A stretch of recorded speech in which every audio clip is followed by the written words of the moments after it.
النهارده يا جماعه هنفتح علبه سامسونج جالاكسي A16 مع بعض وهنشوف ايه اللي فيها. يلا بينا. اول ما بتفتح العلبه كده على طول بيقابلك الجهاز بتاع السامسونج، الموبايل نفسه هنخليه على جنب كده دلوقتي. بعد كده الظهر ما بيبقاش فيه حاجه، تقريبا ورقه فاضيه. تمام.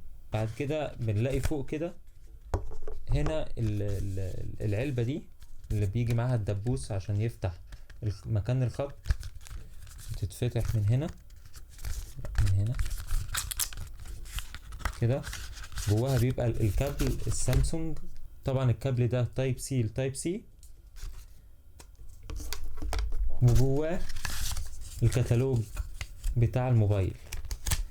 بس هو ده محتوى العلبة، مفيش حاجة تاني بتيجي مع الموبايل. ده شكل العلبة، مفيش اي حاجة تاني، هو الموبايل والكابل.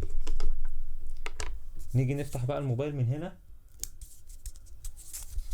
اهو. بنفتح دي كده. تمام. ادي الموبايل اهو،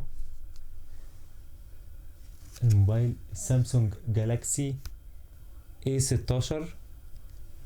ده كل اللي في العلبة، هو الموبايل والكابل بتاعه بس.